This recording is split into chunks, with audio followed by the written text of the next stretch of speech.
हम लोग बंधुओं अधिकतर छुपाव में ही रखते हैं स्वयं को। हमारे अंदर छल भी है, कपट भी है, द्वेष भी है, राग भी है, सारी दूषितताएं भीतर भरी पड़ी हैं, लेकिन हम समाज के सामने सब कुछ छिपा करके जाते हैं। समाज के सामने जाओ, उसके लिए रोक टोक नहीं, पर ठाकुर जी के सामने मत छिपाओ। सूरदास जी महाराज ठाकुर जी से कहते हैं, इतने बड़े संत, इतने बड़े रसिक, इतने बड़े भक्ति भाव में रहने वाले सूरदास जी ठाकुर जी से कहते हैं, कौन कुटिल खल कामी मौसम, कौन कुटिल खल कामी, जो तन दियो ताहि बिसरायो, ऐसो नमक हरामी। कौन कुटिल खल कामी मौसम, कौन कुटिल खल कामी। ये बात हम क्यों कह रहे हैं? आप अपनी वास्तविकता सबके सामने छुपाते हैं दूसरे को रिझाने के लिए, पर बंधुओं सदा याद रखना, वैद्य के सामने रोग छिपाओगे तो चिकित्सा नहीं हो पाएगी। वैद्य के सामने तो रोग प्रकट करना पड़ता है। आप सबसे छुपाओ, लेकिन जब भी ठाकुर जी के सामने जाओ, एकांत में खड़े होकर के अपने सब भाव बताओ। ठाकुर जी, मेरे अंदर बहुत मोह है, मुझे बहुत क्रोध आता है, मैं वो सामने पड़ोसी उसको मुझे वो देखना ही नहीं सुहाता, उसकी उपलब्धि से मुझको दिक्कत होती है। ठाकुर जी, मेरे अंदर काम कूट कूट के भरा है। ये सारे अपनी दूषितताएं प्रकट करो, वहां छुपाओ नहीं ठाकुर जी के आगे। जिस प्रकार समाज में स्वयं को छुपाया है, वैसे ही ठाकुर जी के सामने भी अपनी वास्तविकता छुपाओगे तो आप पूतना हो, ठाकुर जी आपको देखेंगे नहीं। तो पहली बात, अपनी वास्तविकता सबसे छुपाओ, पर ठाकुर जी से कभी नहीं। प्रस्तुत करो, बताओ ठाकुर जी को, हैं ठाकुर जी हम ऐसे। हम लोग क्या करते हैं, अपनी अवस्था तो ठाकुर जी को नहीं बताते, अपनी व्यवस्थाएं बता देते हैं। ठाकुर जी, ये काम नहीं बन रहे, ये काम नहीं हो रहे, यो नहीं हो रहा, ये पेपर पास आउट नहीं हो रहा, यहाँ जॉब नहीं लग रही, ये हमारा डील नहीं हो रही, ये व्यापार नहीं चल रहा। व्यवस्थाएं बता दी। ठाकुर जी कह रहे हैं, खुद को तो बता तू कैसा है, अपनी अवस्था तो बता ही नहीं, वो तुम छुपाते हैं। अपनी अवस्था का प्रादुर्भाव करो ठाकुर जी के आगे। तो पहली बात, पूतना ने अपनी वास्तविकता को छुपाया, इसलिए ठाकुर जी ने उससे नजर छुपा ली, नजर बंद कर ली। दूसरा कारण, ठाकुर जी अपनी दृष्टि बंद करेंगे, उसमें दूसरा कारण क्या होगा? पूतना ने क्या किया?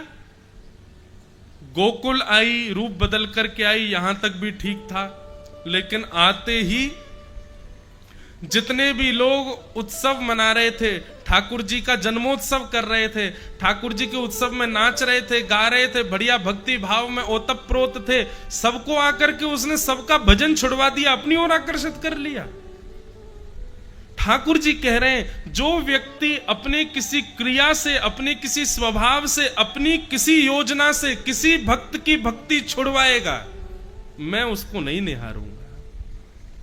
तो दूसरा कारण पूतना को ना देखने का क्या है कि पूतना भक्तों की भक्ति में विक्षेप डाल रही है, अपने रूप से, अपने सौंदर्य से, जो कि वास्तविक नहीं है, बनावटी है। उस अपने अव्यवस्थित, अपने अप्रामाणित, अपने झूठे रूप से सबकी भक्ति का हरण कर रही है, इसलिए ठाकुर जी उसको नहीं देख रहे। समझ में आई बात? यदि आपकी कोई क्रिया, आपकी कोई व्यवस्था, आपके द्वारा बनाई गई कोई योजना यदि किसी की भक्ति में विक्षेप डाल रही है, तो आप पूतना हो ठाकुर जी के लिए, देखेंगे नहीं ठाकुर जी आपको। तो कभी भी प्रयास करना, संत महापुरुषों की बात अलग है, वो कथा के मध्य में पधारे, उससे शोभा बढ़ती है, पर श्रोता कई बार कथा के बीच में आते हैं, तो मुझे कभी कभी लगता है कि भाई अगर ये अपनी ओर सारे लोगों को आकर्षित कर रहे हैं तो फिर ये कौन है? कथा में कैसे जाना चाहिए पता है? अगर बीच कथा में आप या तो पहले आ जाओ या फिर विश्राम में आओ, बीच कथा में आए हो तो बिल्कुल ऐसे अचक करके नीचे झुक करके, किसी को पता ना चले, किसी की कथा में विक्षेप ना आए, किसी को मेरी वजह से कथा के बीच का ये तार टूटे ना, इस प्रकार कहीं कोने में जाकर के बैठ जाना चाहिए। हम क्यों बार बार कहते इधर देखो इधर देखो इधर देखो, क्यों? ये जो आपका तारतम्य जुड़ा हुआ है ठाकुर जी से, ये यदि विक्षिप्त हुआ बीच में, तो जिसकी वजह से होगा वो पूतना है, ठाकुर जी उसको देखेंगे नहीं फिर। अब बेचारे जो बीच में आए वो लोग बुरा नहीं मान जाना, तो महाराज जी हमसे कह रहे नहीं, पर हां आज के लिए छूट है, कल से अगर कोई आवे उसको मई से कहते ना नीचे झुक के जा। ये तो देखो एक विनोद की बात है, पर मेरा कहने का अभिप्राय क्या है? कोई भजन साधन में लगा है, कोई भक्ति मार्ग में लगा है, कोई भक्ति के पथ पर चल रहा है, आपकी कोई क्रिया उसके प्रति विक्षेप प्रकट ना करे, नहीं तो ठाकुर जी को बहुत कष्ट होता है। कोई किसी की भक्ति में अड़ंगा डाले, ठाकुर जी फिर उसको निहारते नहीं है। तो दो कारण हो गए। पहला कारण तो पूतना अपने वास्तविक रूप को छुपा करके गई।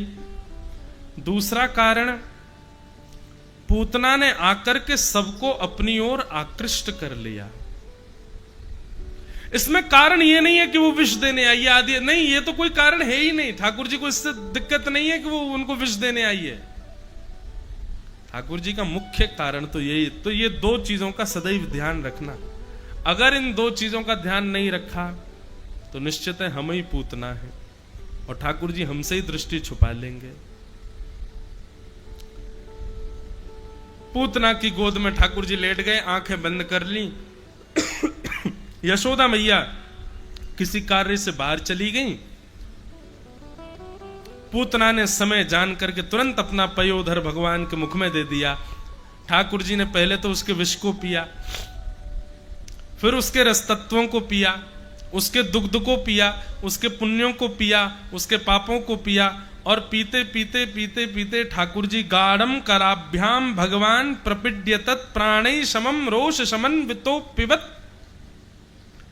जैसे ही ठाकुर जी ने पूतना के प्राण पीने प्रारंभ किए, पूतना को तो घबराहट होने लगी, बोले 5-10 मिनट में इसकी मृत्यु हो जानी चाहिए, अभी तक मरा नहीं, इतनी देर हो गई।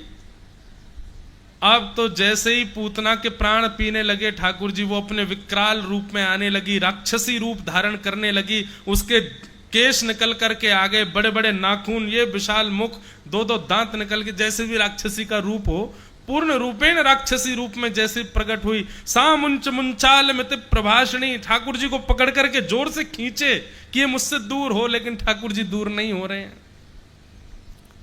अरे बालक छोड़, अरे बालक छोड़, चिल्लाने लगी। हमारे पिताजी महाराज कथा में कहते हैं, नन्हे से 6 दिन के ठाकुर जी ने अब अपने आंखों से हाथ हटाया, अब पूतना को देखा, हां अब अपने वास्तविक रूप में आई है। और नन्हे से गोपाल जी बोल गए, मौसी जी हम पे तो पकड़वो ही आवे, छोड़वो ना आवे। और जाकू एक बार पकड़ लेना फिर ठिकाने लगा के ही छोड़े, चाहे वो भक्त हो चाहे वो राक्षस हो, आपकी बारी है। और विशाल विकराल पूतना राक्षसी के ठाकुर जी ने प्राण लेकर के हरण करके उसका वध कर दिया। बोलो पूतना मर्दन भगवान की जय। 6 दिन के ठाकुर जी ने पूतना का वध कर दिया। पूतना इसका मतलब क्या होता है? पूत कहते हैं पवित्र को, ना माने जो नहीं है। भक्ति के पथ पर जब आप चलेंगे, सबसे पहले सामना आपको पूतना का करना पड़ेगा, अपवित्र दृश्य, अपवित्र शब्द, अपवित्रता का, जो आपके चित्त को अपवित्र करे। ऐसी अपवित्रताओं को पूतना कहते हैं। पूतना का मतलब यह नहीं है कि अपवित्र स्थान, बिना नहाए धोए वस्त्र पुराने, ये पूतना नहीं है। पूतना वो जो आपकी दृष्टि और आपके कानों से भीतर जाकर के आपके चित्त को मलिन करे, वो पूतना है। भक्ति के पथ में सबसे पहली बाधा पूतना आएगी। आप डगमगाना नहीं, आप उससे विचलित होना नहीं, ठाकुर जी उसका वध कर देंगे, आप बस चलते रहना। कोई कितना भी दूषित आपके सामने बोले, कितने भी दूषित दृश्य आपको दिखाए, आपके चित्त पर उसका प्रभाव नहीं होना चाहिए। बंधुओं, कमल भी कीचड़ में ही खिलता है। कभी कभी अव्यवस्थित स्थिति में ही भक्त का प्रादुर्भाव होता है। नाव जिस दिशा में नदी चल रही है उस दिशा में नाव चलाना नाविक नहीं माना जाता। विपरीत दिशा में नाव चला करके दिखाए उसको माना जाता है, हाँ ये नाविक है। कई लोग हमसे आके शिकायत करते हैं, महाराज जी हमारे परिवार में कोई भक्ति नहीं करता, हमारे माता पिता भक्ति नहीं करते, हमारी पत्नी भक्ति नहीं करती, पति नहीं करते, बच्चे नहीं। प्रहलाद जी ने कभी शिकायत नहीं की अपने पिताजी की। विपरीत अवस्था में ही प्रहलाद का प्रादुर्भाव हुआ। अरे सब भक्त हैं तो निश्चित है आप भी भक्ति कर लोगे, कोई बड़ी बात नहीं है। भक्ति तब करके दिखाओ जब घर में कोई ना कर रहा हो, तब आप करके दिखाओ। परिवार में, शहर में, देश में कोई भक्ति भाव में ओतप्रोत ना हो, तब आप भक्ति से ठाकुर जी को प्रसन्न करो, तब आप भक्त माने जाओगे।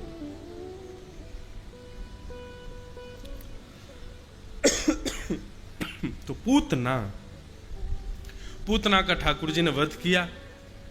अच्छा, वध किया यहां तक तो बात ठीक थी, लेकिन पूतना को मारने के बाद गति कौन सी प्रदान की ठाकुर जी ने? पूतना लोक बालग्नि राक्षसी रुधिरासन जिघांक्षया पिहरये स्तनम दत्वा सद्गतिम। पूतना, उसका नाम अच्छा नहीं था, पवित्र नहीं थी, वो अपवित्र थी, तब भी भगवान ने उसको वो गति प्रदान कर दी जो मां यशोदा को मिलनी चाहिए। मतलब आपको कोई मारने आया और आपने उसके पांव धो लिए, उसको तिलक करके माला पहना के सौल उड़ा करके वहां बैठाया जहां आपके पिताजी बैठते हैं। ऐसा कभी हो सकता है? आपको कोई मारना आए तो आप तुरंत FIR करोगे, लेकिन ये ठाकुर जी का स्वभाव है। पूतना मारने आई तो पूतना को मार करके ठाकुर जी ने वो गति प्रदान की जो वैकुंठ में यशोदा मैया को कालांतर में मिलनी चाहिए थी। ठाकुर जी ने पहले ही वैकुंठ में कह दिया, तैयारी करो, हमारी मैया का कक्ष स्वच्छ कर दो। सब वैकुंठवासी बोले यशोदा मैया आ रही है क्या? बोले नहीं यशोदा जी नहीं, पूतना आ रही है। वैकुंठवासी बोले पूतना को यशोदा मैया की गति दे रहे हैं आप? बोले जी। क्यों? उसका नाम अच्छा है क्या? बोले पूतना पवित्र नहीं है। अच्छा, तो बोले पूतना का काम अच्छा होगा। बोले लोक बालग्नि।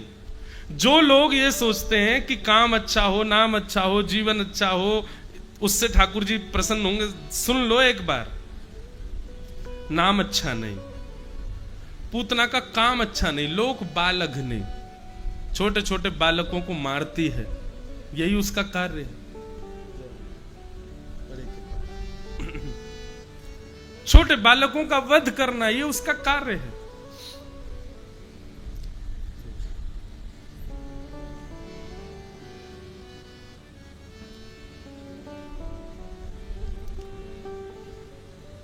तो नाम अच्छा नहीं, काम अच्छा नहीं। किसी ने कहा जाति अच्छी होगी, पूतना ब्राह्मण उच्च कुल में जन्मी होगी। बोले राक्षसी थी, जाति भी अच्छी नहीं।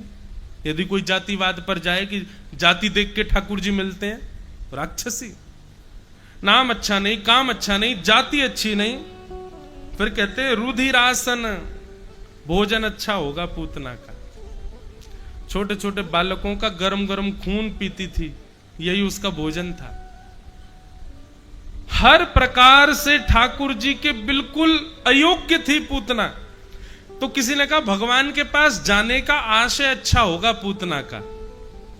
मारने गई थी, दुनिया के लोग पुष्प चढ़ाने जाते हैं, अभिषेक करने जाते हैं, धूप नैवेद्य करने जाते हैं, मारने गई थी ठाकुर जी को।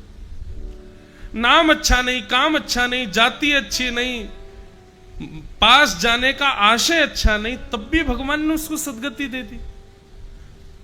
सब लोग पूछने लगे, बोले ठाकुर जी क्यों सदगति दे रहे हैं पूतना को? ऐसा क्या था पूतना के पास?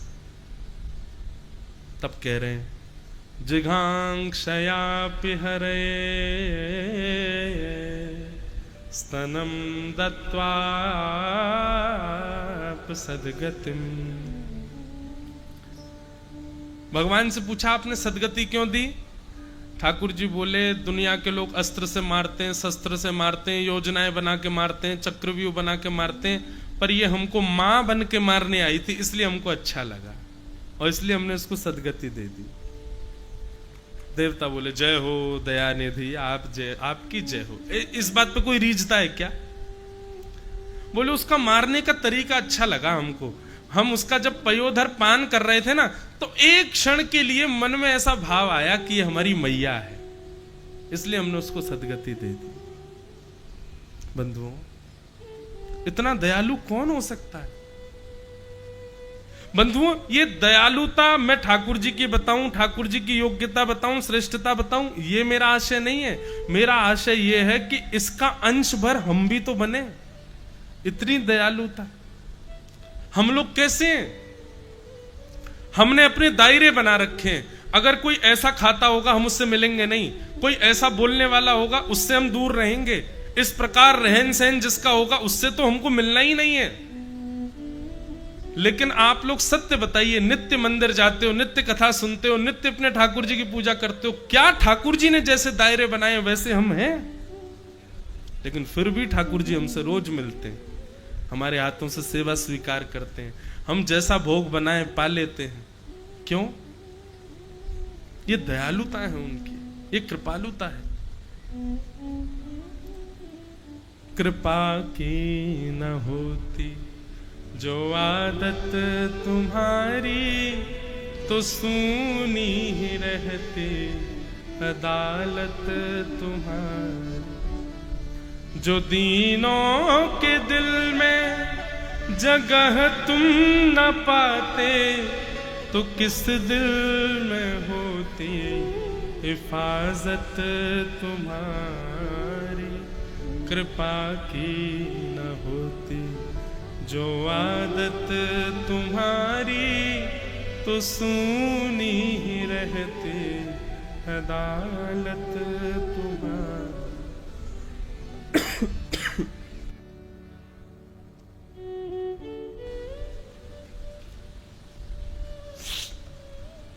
लोग कहते हैं हम भगवान के अंश हैं। ठाकुर जी ने 16,108 व्याख्या, हम 4-5 कर लें।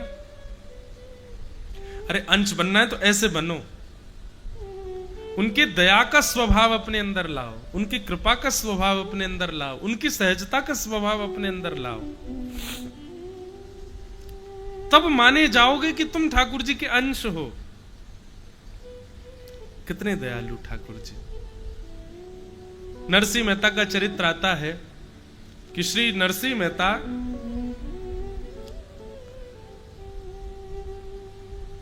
बहुत ध्यान से सुनिएगा, कितने दयालु ठाकुर जी आज भी हैं, बस भाव नरसिंह मेहता जैसे हो। तो नरसिंह मेहता ने एक व्यापारी से खूब सारा कर्जा ले लिया था। व्यापारी रोज जाता नरसिंह मेहता से जाके कहा अपना वो चुकाओ भाई, तुम पर इतना कर्जा हो गया है। नरसिंह मेहता बेचारे रोज टाल देते, कल परसों करते। दो प्रकार के लोग होते हैं, एक तो होते हैं कि उनके पास होता है लेकिन वो देते नहीं है, लेकिन कई लोग होते हैं बेचारे उन पर व्यवस्था ही नहीं बन पाती, क्या करें, नरसिंह मेहता जैसे। एक दिन व्यापारी को क्रोध आ गया, उसने कहा कि हे नरसिंह, तुम बार बार कह देते हो ये है वो है, ऐसे काम नहीं चलेगा, तुम अपनी कोई बहुमूल्यवान वस्तु मेरे पास गिरवी रखो, जब तक तुम चुकाओगे नहीं तब तक वो वस्तु मेरे पास ही रहेगी। नरसिंह मेहता बोले क्या दूं बताओ। तो नरसिंह मेहता केदार राग गाते थे। अभी राग जो चल रहा है ना कथा में, ये केदार राग ही है, इसीलिए हमको नरसिंह मेहता की याद आई। तो राग केदारा इतना सिद्ध था नरसिंह मेहता को कि जब नरसिंह मेहता केदार राग गाते थे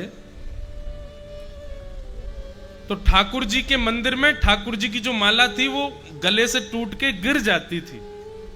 कितने भी राग गा लें उन रागों में नहीं गिरती थी। जैसे ही वो केदार गाते थे तुरंत ठाकुर जी की माला गिर जाती थी और जितनी जनता आती थी सब तालियां बजाती थी नरसिंह मेहता के ऊपर। नरसिंह मेहता की इस स्थिति को देख करके व्यापारी ने कहा तुम अपना राग केदार गिरवी रखो, जब तक तुम मुझे नहीं चुकाओगे अपना पैसा तब तक तुम राग केदार नहीं गाओगे।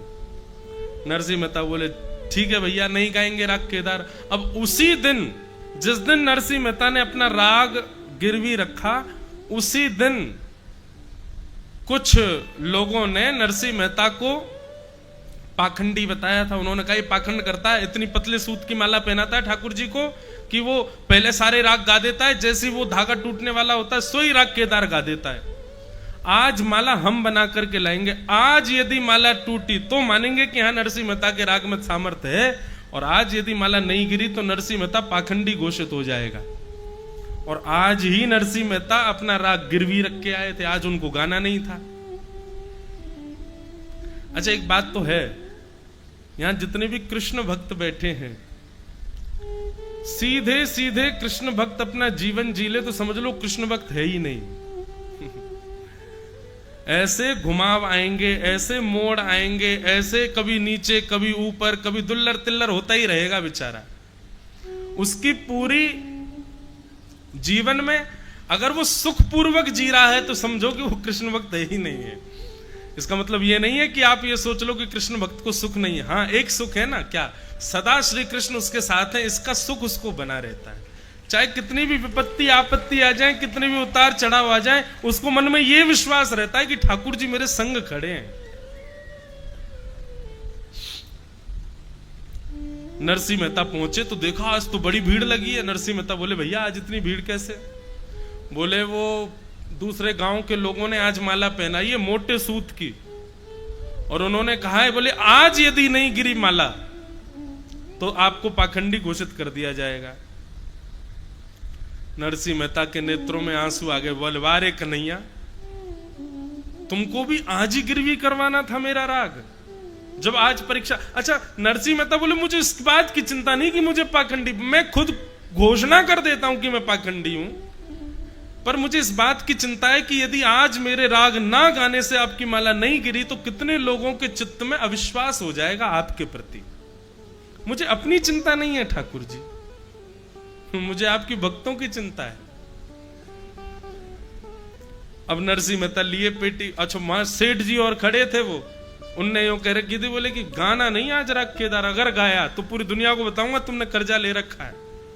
नरसिंह मेहता बोले बड़ी विडंबना में फंसे, ठाकुर जी कृपा करो, कछु तो दया करो, हम पर एक अनुग्रह करो।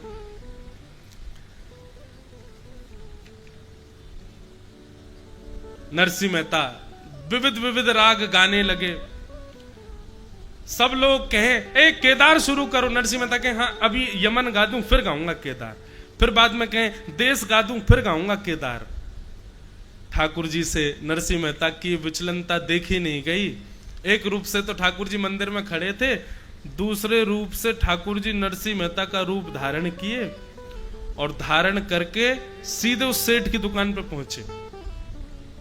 सेठ जी आ गए थे वहां से वापस।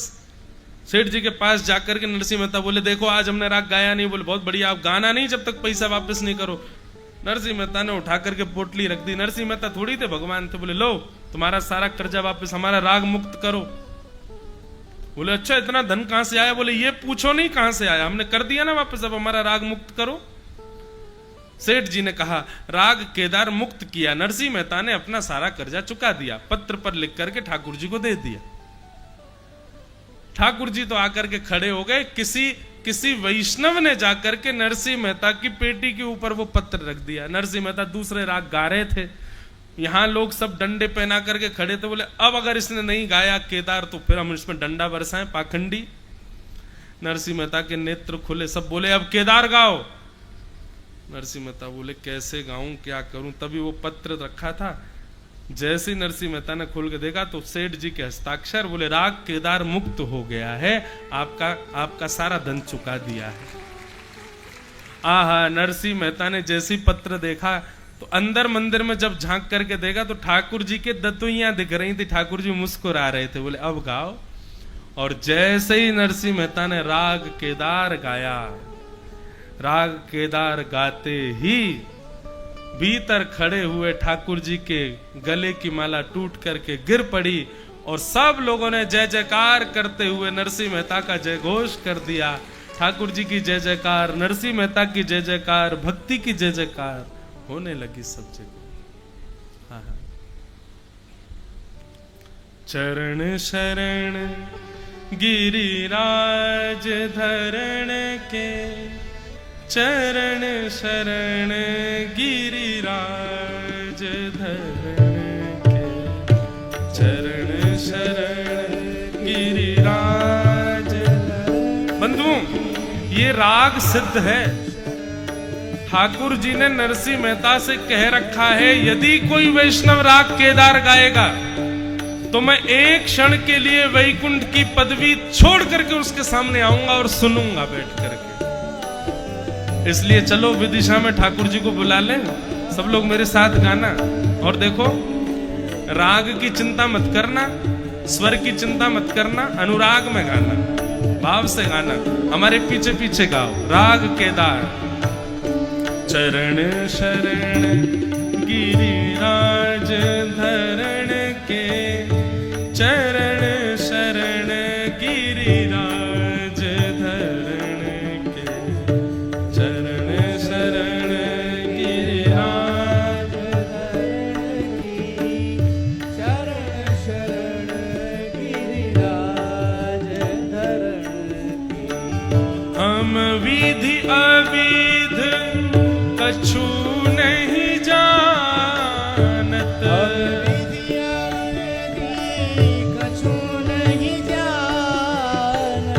हम विधि अविध कछु नहीं जानत,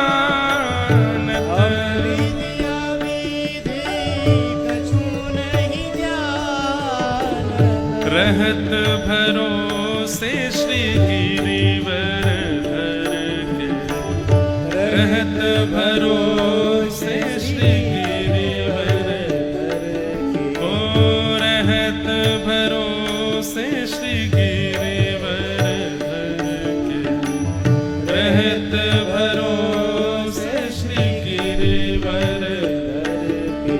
चरण शरण गिरिराज धरण के, चरण शरण गिरिराज धरण के, चरण शरण गिरिराज धरण की, चरण शरण गिरिराज धरण के, चरण शरण गिरिराज धरण के, चरण शरण गिरिराज चरण शरण गिरिराज धरण की, चरण शरण गिरिराज। कृपालु, कितने दयालु ठाकुर जी, सब पर कृपा करते। पूतना के ऊपर दया की ठाकुर जी ने, उसको सदगति प्रदान की। और अब ठाकुर जी 3 महीना के है गए। 3 महीना के जैसे ही ठाकुर जी भये तो ठाकुर जी को करवट उत्सव भयो। ठाकुर जी ने पहली बार करवट बदली। पूरे ब्रजमंडल में नगाड़े बजने लगे। सब ब्रजवासी पूछे, कहा भयो, कहा भयो, कहा भयो। बोले, अरे नंद के लाला ने करवट ली है भैया, ये हमारे नगाड़े बज रहे हैं। वृंदावन में, गोकुल में 1 वर्ष तक जन्माष्टमी उत्सव मना था ठाकुर जी के जन्म होने के बाद। हर दिन नगाड़े बजते। बोले, आज काय को नगाड़े बज रहे हैं? बोले, आज नंद के लाला ने आ करी है, या हमारे है रे आज नंद के लाला ने दाऊ दादा खेल रहे हो, सुबह में अपनो पाम छुवाई दियो है, या हमारे उत्सव है रो है। छोटी छोटी बातों के उत्सव चल रहे हैं। बोले, अब करवट उत्सव हुआ, ठाकुर जी ने करवट पतली है, ऐसा उत्सव। सब ब्रजवासी, अच्छा, उत्सव का मतलब क्या है कि ब्रजवासियों के घर में चूल्हे नहीं जलेंगे, अब सब प्रसाद पाएंगे नंद भवन में। तो 1 वर्ष तक तो पूरे गोकुल में सबने भोजन पानी सब नंद भवन में ही किए, कोई अपने घर गयो ही नहीं, क्योंकि रोज उत्सव है ना। ठाकुर जी के नित्य नूतन उत्सव चल रहे हैं। आज करवट उत्सव हुआ, इतनी भीड़ हो गई कि यशोदा मैया लाला को लेकर के एकांत जंगल में चली गई। पीछे एक बढ़िया चौक में बहुत सारी बैलगाड़ी खड़ी, उन बैलगाड़ी के ऊपर सुंदर सुंदर मटका रखे, गौरस, घी, मक्खन दूध दही आदि सब रखे। उनके बैलगाड़ी इनके नीचे दो छोड़ से साड़ी बांध के मैया ने एक झूला बना दियो, वहां में लाला सुबाए दियो। और मैया धीरे धीरे धीरे धीरे झुलाते झुलाते जैसे ही लाला की आंख बंद भई सोई यशोदा मैया वहां से चली गई। ठाकुर जी के नेत्र खुले और नेत्र खोलते ही ठाकुर जी ने देखा कि सक्टासुर नाम का एक दैत्य बैठा है। जैसे ही सक्टासुर दैत्य को ठाकुर जी ने देखा, भगवान ने अपना बाम चरण उठाया, लंबा किया। नन्हे से 3 महीने के ठाकुर जी ने महाराज इतना लंबा चरण करके और जैसे ही पीछे करके मारा, गोल गोल बैलगाड़ी घूम गई, सक्टासुर का वध हो गया। बोलो सक्टासुर मर्दन भगवान की। बंधुओं, ये सक्टासुर कौन है? बहुत ध्यान से सुनना। शकट इसका मतलब होता है बैलगाड़ी। बैलगाड़ी में 2 पहिए होते हैं। ये बैलगाड़ी क्या है? हमारा जीवन है। और हमारे जीवन में भी 2 पहिए हैं। कौन? गृहस्थाश्रम रूपी बैलगाड़ी के 2 पहिए, पति और पत्नी, ये 2 पहिए हैं। गृहस्थाश्रम रूपी इस सकट के 2 पहिए, पति और पत्नी, और इस सकट के ऊपर जो बैठे हैं ये कौन है? सारा कुल खानदान, बच्चे, परिवार, सास ससुर, पिता माता आदि आदि सब लोग। सकट का काम क्या है कि वो एक नगर से दूसरे नगर ले जाता है, एक छोर से दूसरे छोर ले जाता है। लेकिन यदि दोनों पहिए बराबर होंगे तभी ऊपर बैठे हुए लोगों को सुख मिलेगा। एक पहिया छोटा, एक पहिया बड़ा, तो क्या होगा? लचक लचक करके गाड़ी चलेगी, 2-4 गिर जाएंगे उसके ऊपर से, दिक्कत हो जाएगी। इसलिए इस गृहस्थाश्रमी रूपी सकट के 2 पहिए, पति और पत्नी को सामान्य होना चाहिए। एक दूसरे के बुद्धि और स्वभाव के अनुरूप अपना निर्माण करना चाहिए। बहुत ध्यान से सुनो, तभी गृहस्थाश्रम रूपी सकट पर बैठे हुए यात्री जो हैं, आपके परिवारी जन हो या जो भी हैं, वो सब सुखद यात्रा कर पाएंगे। लेकिन एक बात और विशेष, सकट तो है, 2 पहिए भी बराबर हैं, लेकिन ये सकट गाड़ी चलेगी कब? जब सामने बैल लगा हो। और ये बैल कौन है? वृषभ। वृषभ यानी कि धर्म। धर्म के 4 पैर होते हैं, सत्य, दान, दया और पवित्रता। यदि गृहस्थाश्रम रूपी सकट को पति पत्नी सामान्य होकर के चलाना चाहते हैं तो धर्म, अर्थ, काम, सत्य, दान, दया और पवित्रता, इन चारों को अपने गृहस्थाश्रमी रूपी सकट का सारथी बनाओ, तभी तुम्हारी यात्रा सुखद हो पाएगी। ये बहुत सूक्ष्म सूक्ष्म सूत्र हैं। ये सुनने के विषय नहीं है, ये चिंतन के विषय। बाद में इसका चिंतन कीजिए। क्या बता रहे थे व्यास जी? पर यदि आपके सकट में धर्म नहीं लगा होगा, यानी कि बैल नहीं लगा होगा, तो क्या होगा? ठाकुर जी अपने पाद प्रहार से उस गृहस्थाश्रम रूपी सकट को घुमा करके ध्वस्त कर देंगे। ये सक्टासुर मर्दन लीला है पूरी। क्यों? क्योंकि अगर धर्म नहीं होगा सकट के आगे तो निश्चित है उस पर असुर आकर के बैठ जाएगा। और जब असुर आकर के गृहस्थाश्रम रूपी सकट पर बैठा तो ठाकुर जी का पाद प्रहार तो होगा। अब आप देखो, रावण का भी गृहस्थाश्रम था, अपनी पत्नी से खूब प्रेम करता था, समान थे, सब अपने परिवार के लोगों का ध्यान रखता था। रावण बहुत अपने कुल का ध्यान रखता था, बच्चों का ध्यान रख, भाइयों का सम्मान कर, कुंभकर्ण की सोने की अलग ही व्यवस्था कर रखी थी, सब कुछ करता था। लेकिन धर्म रूपी वृषभ नहीं था उसके सकट में आगे, इसलिए प्रभु श्री राम ने अपने बाण से उसके संपूर्ण सकट का विध्वंस कर दिया। ठीक वैसे ही ये विचारणीय बात है। धर्म के 4 चरण हैं, सत्य, दान, दया और पवित्रता। इन चारों को अपने जीवन रूपी सकट का सारथी बनाओ। पति पत्नी दोनों सम रहो, भगवत कृष्ण भक्ति से ओतप्रोत रहो, आपके सकट को ठाकुर जी विध्वंस नहीं करेंगे, उस सकट पर अविराजित होकर के आपको आनंद प्रदान करेंगे, जिस प्रकार अर्जुन के रथ पर ठाकुर जी विराजे। विचारणीय बात है। भगवान ने अपने पाद प्रहार से उस सकट का वध कर दिया, सक्टासुर का वध कर दिया। जोर की आवाज हुई, यशोदा मैया वगैरह सब दौड़ करके गई तो देखा कि बैलगाड़ी उल्टी पड़ी है और नीचे श्याम सुंदर लेटे हैं। नन्हे से 3 महीना के ठाकुर जी किलकिल करके हंस रहे हैं। यशोदा मैया ने गोद में उठा लिए ठाकुर जी। इतनी बड़ी बैलगाड़ी कैसे गिर गई? छोटे छोटे बालक आए, आकर के मैया से बोले, मैया हम बताएं कैसे गिरी? बोले बताओ। मैया तेरो लाला है ना गदमदरासो, एक गदमदरासो। गदमदरा किसको कहते हैं? कई बालक आपने देखे होंगे, उनके गाल इतने बढ़ जाते हैं कि वो बेचारे नीचे लटकने लग जाते हैं। ये 1 साल तक के बालकों में ही सुंदर लगते हैं, उसके बाद बढ़िया नहीं लगते।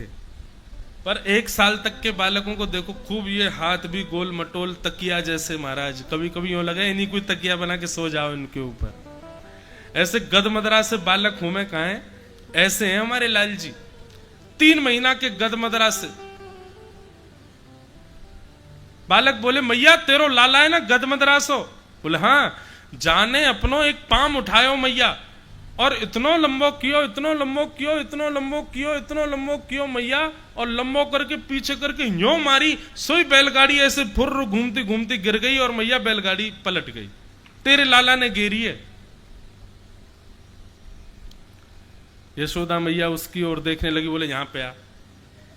जैसे वो पास गयो, मैया ने एक दियो वाके कान के नीचे। झूठ बोले, मेरो 3 महीना को लाला नेक सो लाला यहाँ पे करवट लेनो कल रात को आयो है और तू यो करो यानी अपने पाम ते बैलगाड़ी गेर दई। झूठ बोले, शर्म ना आवे?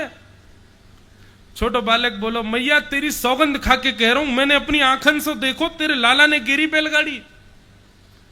मैया बोली सौगंध खावे, यहां पे आ। एक बार और पकड़े फिर दियो वहां में।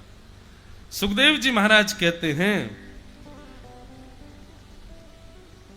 कि नते श्रद्ध धीरे गोपा बाल भाषित मृत्युत। बोले यशोदा मैया को उस बालक की सत्य भाषा पर विश्वास नहीं हो रहा है। अप्रेमयम बलम तस्य बालकस्य न ते विदुः। बालक तो सच बोल रहे हैं परीक्षित, लेकिन यशोदा मैया का प्रेम स्वीकार नहीं कर रहा है कि नेक्स्ट तो लाला ये काम कर सके। और ठाकुर जी मंद मंद मुस्कुरा रहे हैं, बोले बढ़िया है, हम बढ़िया बड़े बड़े काम कर रहे हैं, मैया को विश्वास ही नहीं है रो कि हमने मारी है, हमने मारो सक्टासुर। बंधुओं, ये प्रेम का स्वरूप होता है। मैं कथाओं में कहा करता हूं, ये ब्रजवासी ठाकुर जी को इतने प्रिय क्यों हैं? क्योंकि ठाकुर जी अपने प्रभाव का प्रकाश करते हैं ब्रजवासियों के आगे, लेकिन फिर भी ब्रजवासी उनके प्रभाव पर आकर्षित ही नहीं होते।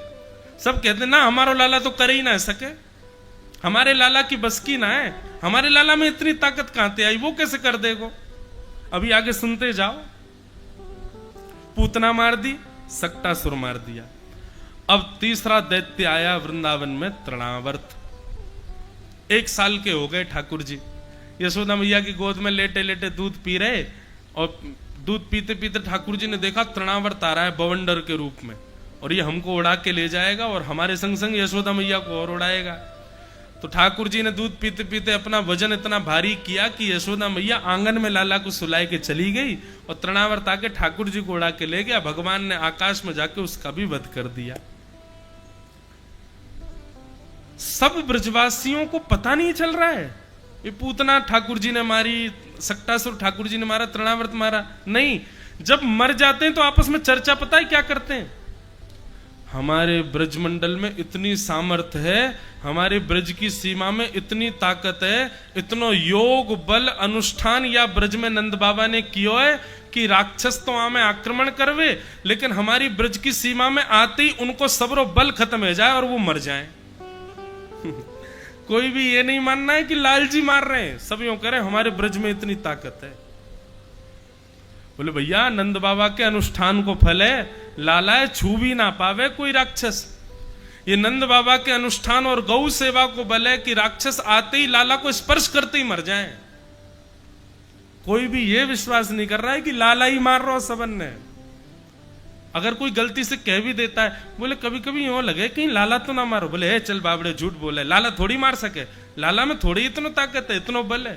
प्रेम का ये स्वरूप है कि प्रेम कभी आपकी प्रभुता को स्वीकार नहीं करता, प्रेम आपकी कभी श्रेष्ठताओं को स्वीकार नहीं करता। प्रेम तो आप जैसे हो वैसे आपको स्वीकार करता है। और कहीं प्रभुता देख करके स्वीकार किया जा रहा हो तो समझ जाना ये प्रेम ज्यादा दिन टिकेगा नहीं। आपकी योग्यता, आपकी श्रेष्ठता, आपकी प्रभुता देख करके आपसे कोई प्रेम कर रहा है तो निश्चित है वो स्वार्थ है, वो प्रेम नहीं है। ब्रजवासियों को स्वार्थ नहीं है ठाकुर जी से। आहा, ठाकुर जी 1 वर्ष के है गए, अभी तक नामकरण संस्कार नहीं भयो। आहा, लाल जी अब घुटमुन घुटमुन चलने लगे हैं, 2 दांत ठाकुर जी के निकल आए हैं, घुंघराले केश हैं। यशोदा मैया कभी कभी पकड़ करके और ऐसे बांध करके बेनी गूंथ दे और वहां में एक मोर पीछ लगा दे। ठाकुर जी घुटमुन घुटमुन चल रहे थे, यशोदा मैया इतने में गई, अपनी तिजोरी में से 2 पायल निकाल करके ले आई और घुटमुन चलते हुए ठाकुर जी के पाम पकड़ करके पीछे से वो पायल पहनाई दी। अब ठाकुर जी जैसे ही घुटमुन चले तो छुम छुम छुम छुम आवाज आवे और ठाकुर जी पीछे मुड़ के देखें ये आवाज कहां से आ रही है। और जब ठाकुर जी आश्चर्यचकित होकर पीछे मुड़ के देखें तो यशोदा मैया ताली मार करके हंसे, बोले लाला के पैरन की आवाज है, लेकिन लाला खुद कान लगा के सुनो ये आवाज कहां से आ रही है।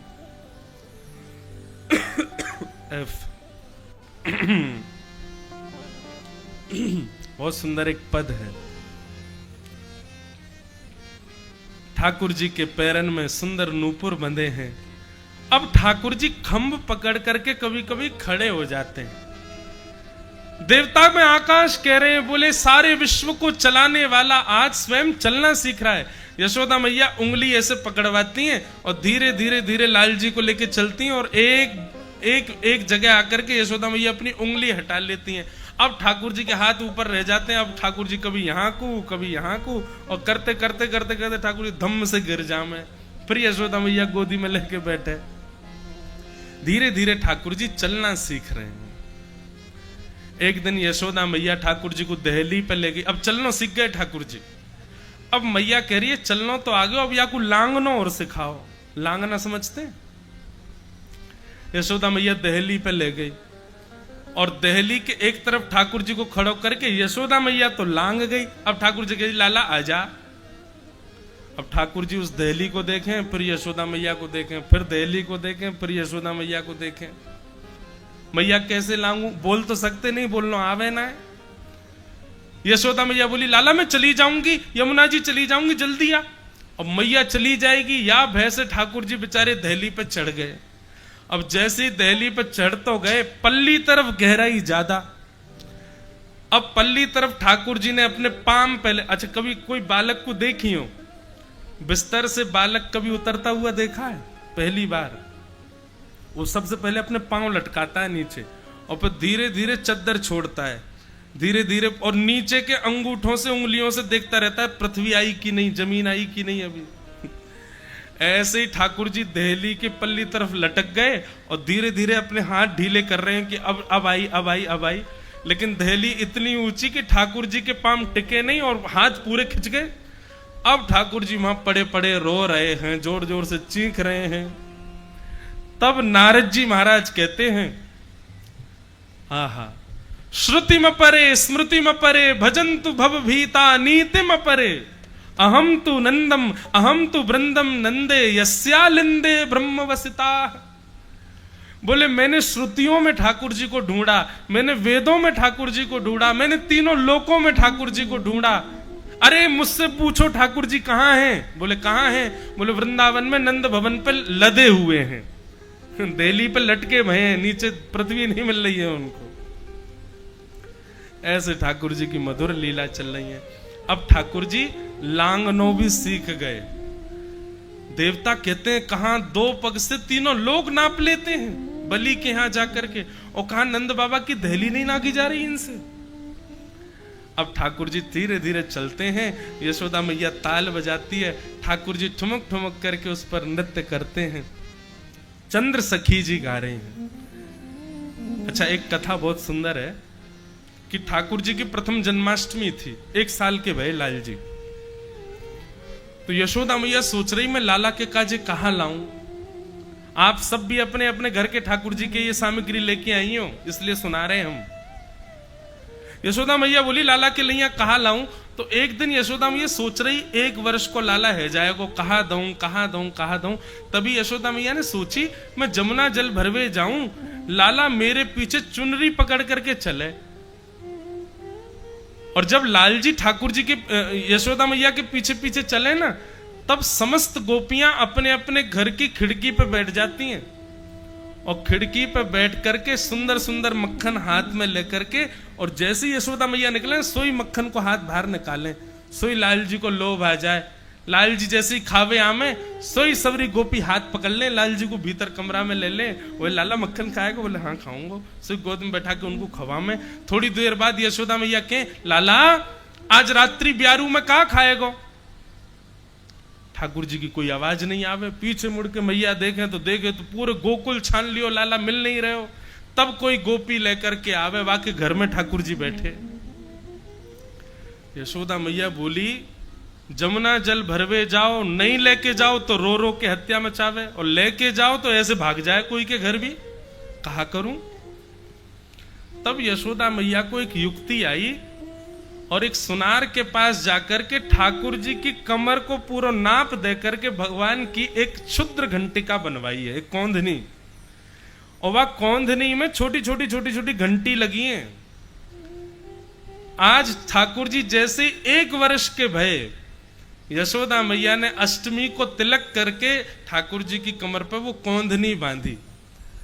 अब ठाकुर जी जैसे ही चले, जैसे ही कमर मटका में सोई वो छम छम छम छम कौंधनी में से आवाज आवे। मैया के अब बढ़िया है। जैसे यमुना जल भरवे जामे, पीछे पल्लू पकड़ के ठाकुर जी चले। कोई गोपी के लाला यहाँ पे आ जाए। जैसे ठाकुर जी वहां को जाए, मैया को आवाज आए, मैया के लाला यहाँ पे कहाँ जा रहा हो, भगो भगो संग चल मेरे। सब गोपी बोले जब से क्षुद्र घंटिका पहनी है लाला ने, हमारे पास आई ना पावे। यशोदा मैया पता चल जाए लाला कहाँ जा रहा हो, कहाँ बैठ रहा हो। ऐसे ही भैया अपने घर के ठाकुर जी को भी पहनाओ। पता ना काउ दिना आपकी भक्ति से प्रसन्न है करके रात्रि में कहीं ठाकुर जी ने नृत्य किया और आपको उनकी कमर की क्षुद्र घंटिका को स्वर आ गया तो आनंद है जाएगा जीवन में। हमने तो अपने लाल जी की 6-7 बनवा रखी है क्षुद्र घंटिका, और जब भी कोई विशेष उत्सव होवे वहीं पहना दे। अब जैसे विदिशा आए हैं, कहीं विदिशा की कोई गोपी पे उनको मन नहीं आ जाए, भाज नहीं जाए, हमारे पहना के रखें। कहीं गए भी तो पता तो चल जाएगी कि कहीं जा रहे हैं। ये सब भाव की बात है भैया। या बार की जन्माष्टमी पे आप सब भी अपने अपने ठाकुर जी को यथा योग्य सोने की बनवाओ, चांदी की बनवाओ, कछु नहीं तो पीतल की बनवाई दी, लेकिन बनवा के पहनाओ क्षुद्र घंटिका। और खरीदियो, बनी बनाई नहीं, बनवा के पहनवाओ। ठाकुर जी की सेवा में वस्तु ऐसे पधराया करो जैसे वो आपके ही है। हाँ। मैया ताल देती है, ठाकुर जी नृत्य करते हैं। नाचे नंद लाल नचावे हरि की मैया, नाचे नंद लाल नचावे हरि की मैया, नाचे नंद लाल नचावे हरि की मैया, नाचे नंदलाल नचावे हरि की मैया, नचावे हरि की मैया, नचावे प्रभु की मैया, नचावे हरि की मैया, नचावे प्रभु की मैया, नचावे हरि की मैया, नचावे प्रभु की मैया, नचावे हरि की मैया, नचावे प्रभु की। सब लोग गाओ। नाचे नंद लाल नचावे हरि की मैया, नाचे नंदलाल नचावे हरि की मैया, नाचे नंद लाल नचावे हरि की मैया। नाचे नंदलाल नचावे हरि की। बोलो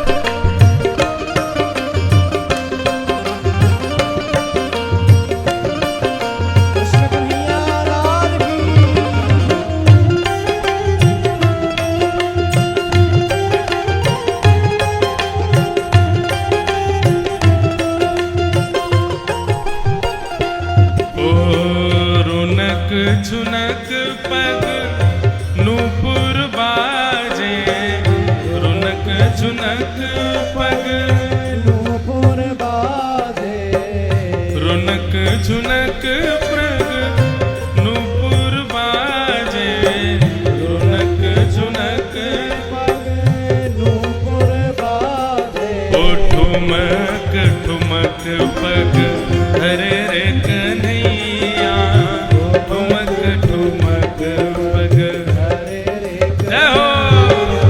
नाचे नंद लाल नचावे हरि की मैया, नचावे हर की मैया। ओ नाचे नंद लाल नचावे हरि की मैया, नाचे नंद लाल नचावे हर की मैया। टोपी न ओढ़े लाला फेटा न बांधे, टोपी न ओढ़े लाला फेटा न बांधे, टोपी न ओढ़े लाला फेटा न बांधे, टोपी न ओढ़े लाला फेटा न बांधे। टोपी भी ना पहने फेटा भी ना बांधे तो फिर कहा करे लाला। ओ मोर मुकुट को है बड़ो रे पहरैया, मोर मुकुट को है बड़ो रे ओ नाचे नंद लाल नचावे हरि की मैया, नचावे हर की मैया। ओ नाचे नंद लाल नचावे हरि की मैया। बलनंद के लाला की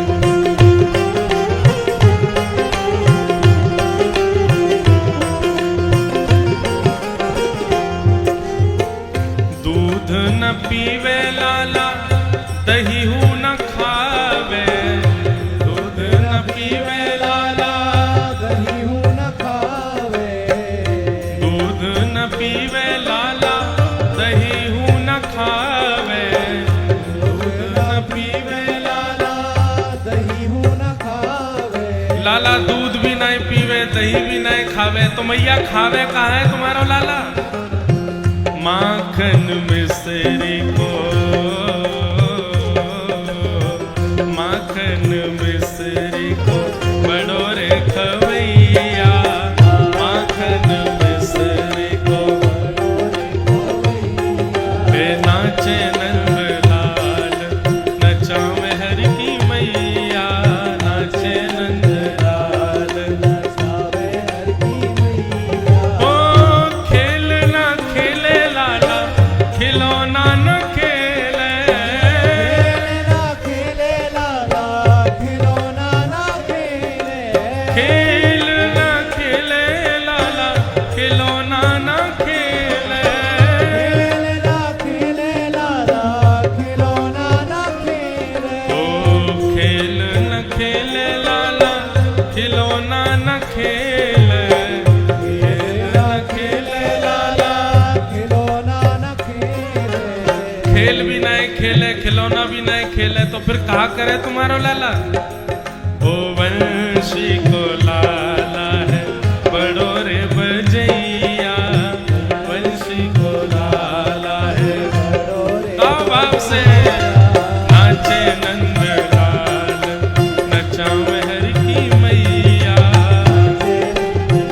नचावे हर की मैया। ओ नाचे नंद लाल नचावे हरि की मैया।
भी नहीं उड़े फिर क्या करें?